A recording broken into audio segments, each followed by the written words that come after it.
एक गांव था जहां दो दोस्त रहते थे। वे दोनों हमेशा गैर कानूनी काम ही करते थे क्योंकि उस काम में उन्हें बहुत ज्यादा मुनाफा होता था। एक दिन शहर से बहुत बड़ा व्यापारी उनसे मिलने आता है। मुन्ना और जगीरा, मेरे पास तुम्हारे लिए एक बहुत बड़ा काम आया है। क्या तुम दोनों उसे करोगे?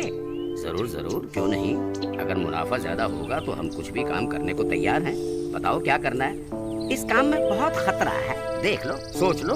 अगर एक बार काम हाथ में ले लिए तो फिर पीछे नहीं हट पाओगे। अरे सेठ जी, आज तक हम किसी काम से पीछे हटे हैं क्या? आप बताइए क्या काम है। जो भी काम होगा हम दोनों उसे कर देंगे।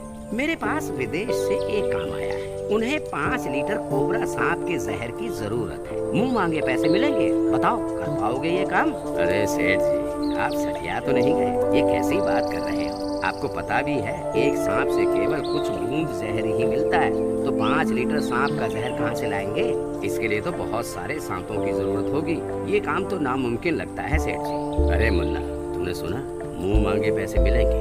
अरे बेवकूफ, अगर हमने ये काम कर दिखाया तो हम जिंदगी भर आराम से बैठकर खाएंगे। जगीरा भाई, मुझे लगता है तुम भी सेठ की तरह सठिया गए हो, जो बहकी बहकी बातें कर रहे हो। नहीं मुन्ना भाई, हमारे पास के जंगल में बहुत सारे सांप हैं। अगर हम उन सबको पकड़ लें तो हम 5 लीटर जहर इकट्ठा कर सकते हैं। अच्छा, और सांपों का जहर निकालेगा कौन? तुम्हारी अम्मा। भाई, सांपों का जहर निकालना कोई आसान काम नहीं है। ये जहर निकालना हमारे बस की बात नहीं है। मुन्ना, तुम जहर निकालने की चिंता मत करो। जहर निकालने का काम मैं खुद करवा दूंगा। तुम बस सांपों को पकड़ने का काम कर दो, बाकी की जिम्मेदारी मेरी। ठीक है सेठ जी, हमें मंजूर है। लेकिन 5 लीटर जहर इकट्ठा करने के लिए कितने सांपों की जरूरत पड़ेगी? भाई, कम से कम 500 सांपों की जरूरत पड़ेगी। ठीक है सेठ जी, आप हमें 1 हफ्ते का समय दे दीजिए। हम 500 सांप इकट्ठा करके आपको सूचना पहुंचा देंगे। फिर आप जहर निकालने का काम शुरू करवा देना। ठीक है, तो हमारा सौदा तय हुआ। मैं ठीक 1 हफ्ते बाद अपने लोगों के साथ आऊंगा। फिर इतना बोलकर व्यापारी वहाँ से चला जाता है।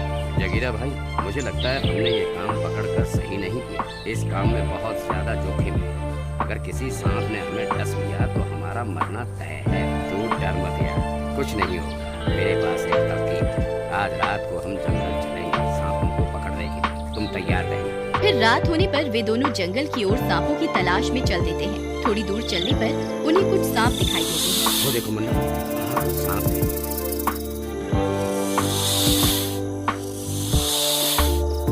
चलो इन्हें पकड़ते हैं। लगता है आज ये मरवा कर ही छोड़ेगा। हे भगवान, मेरी रक्षा करना। फिर वे दोनों जाते हैं और एक लकड़ी की मदद से सांप को उठाते हैं और एक बाल्टी में कैद कर लेते हैं।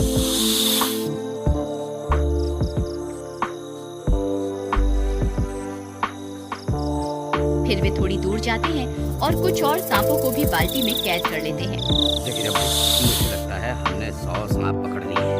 ये बाल्टी भी पूरी भर गई है। अब इस बाल्टी का क्या करें? हम इन सांपों को अपने साथ गाँव नहीं ले जा सकते। अगर किसी ने देख लिया तो सारी जिंदगी जेल में सड़ना पड़ेगा। तुम सही कहते हो भाई।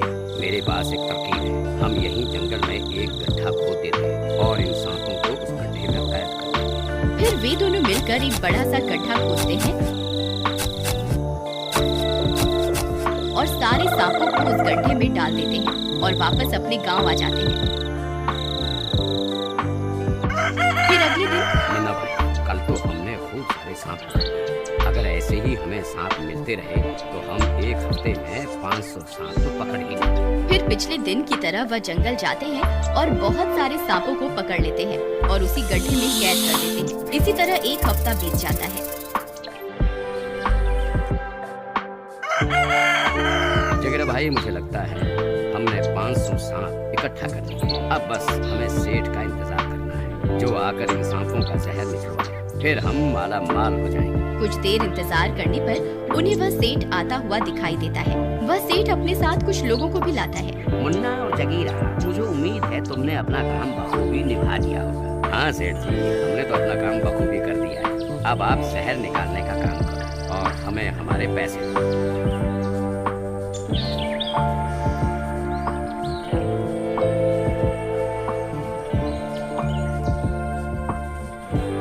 फिर वे सब जंगल की ओर बढ़ने लगते हैं। तभी अचानक से मौसम खराब हो जाता है। बहुत तेज आंधी आने लगती है। अरे जगीरा भाई, ये तो बहुत बड़ा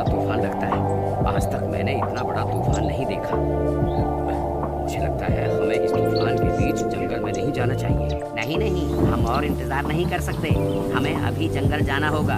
तभी एक बहुत बड़ा बवंडर आता है और वह सारे सांपों को गड्ढे में से उड़ाकर अपने साथ हवा में उठा लेता है और देखते ही देखते सांपों को पूरे आकाश में बिखेर देता है। अरे जगीरा भाई, जरा आसमां की तरफ तो देखो, पूरे आसमां में सांप ही सांप दिखाई दे रहे हैं। लेकिन ये इतने सारे सांप आकाश में कैसे उड़ रहे हैं? मुझे लगता है इस बवंडर ने इन सारे सांपों को अपने साथ हवा में उड़ा लिया है। भाई मेरी माँ कहती थी जो चीज ऊपर जाती है वो नीचे जरूर आती है। वो देखो सांप नीचे गिर रहे हैं। अरे मर गए रे, ये तो सांपों की बारिश शुरू हो गई। देखते ही देखते सांपों की बारिश होने लगती है। हर जगह सांप ही सांप गिरने लगते हैं। अरे अरे मर गया रे, इस सांप को मेरे गले से निकालो। अरे मर गया रे, अरे अरे अरे ये मुझे डस लेगा। कोई तो इसे मेरे गले से निकालो। अरे मर गया रे। अरे भागो रे, भागो, अपनी जान बचा के भागो, ये सांप आज किसी को नहीं छोड़ेंगे। अरे जगीरा भाई, भागो भागो। फिर वे सब भागने लगते हैं। सब गांव वाले सांपों की बारिश होती देख अपने अपने घरों के अंदर घुस जाते हैं। अरे मर गए रे, ये सांपों की बारिश कैसे होने लगी? ये सांप तो किसी को जिंदा नहीं छोड़ेंगे। फिर एक सांप उस व्यापारी को डस लेता है। अरे मर गया, इस सांप ने तो मुझे डस लिया, अब मैं नहीं बचूंगा। अरे कोई तो मुझे बचाओ। फिर कुछ गांव वाले उन सांपों को मारने लगते हैं। अरे मारो इन सांपों को, नहीं तो ये किसी को जिंदा नहीं छोड़ेंगे। अरे लल्लन चाचा रुको रुको, इन्हें मारो नहीं। इसने थोड़ी देर पहले मेरी गाय को डसा था। हाँ, लेकिन उसे कुछ नहीं हुआ। मुझे लगता है ये सारे सांप जहरीले नहीं हैं। हमें इन्हें मारना नहीं चाहिए। अरे वाह बेटा, हम कैसे मान लें कि ये जहरीले नहीं है?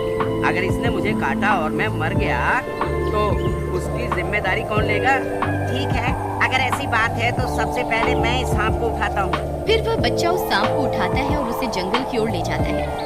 सब गांव वालों की आंखें फटी की फटी रह जाती है और वह बच्चा थोड़ी देर में सांप को पास में छोड़कर आ जाता है। उस बच्चे की हिम्मत को देख बाकी गांव वालों में भी हिम्मत आ जाती है और वे सब लोग सांपों को मारना बंद कर देते हैं और उन्हें उठाकर वापस जंगल छोड़कर आने लगते हैं। कुछ ही देर में सारे सांप वापस अपनी जगह पर पहुंचने लगते हैं।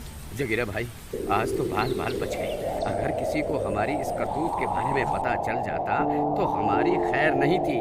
वहीं दूसरी तरफ उस सेठ को भी एक सांप काट चुका होता है। हे सांप देवता, कृपा करके अपना जहर वापस चूस लो। मैं वादा करता हूँ आज के बाद किसी भी जानवर की तस्करी नहीं करूँगा। मैं सारे गैर कानूनी काम छोड़ दूंगा।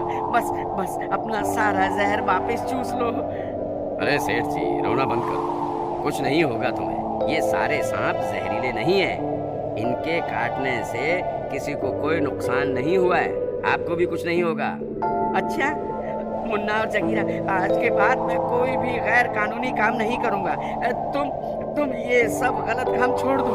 आप सही कहते हैं सेठ जी, अगर ये सांप जहरीले होते तो ना जाने आज कितने लोगों की जान चली जाती। मुझे भी लगता है आज से हमें मेहनत करके ही रोजी रोटी कमानी चाहिए। ठीक है भाई, अगर तुम आज के बाद कोई गलत काम नहीं करोगे तो मैं भी ये काम करना छोड़ देता हूँ। हमें सांपों से दूरी बनाकर रखनी चाहिए, लेकिन उन्हें मारना नहीं चाहिए क्योंकि हर सांप जहरीला नहीं होता। ये कहानी कहीं ना कहीं अगर आपके दिल को छुए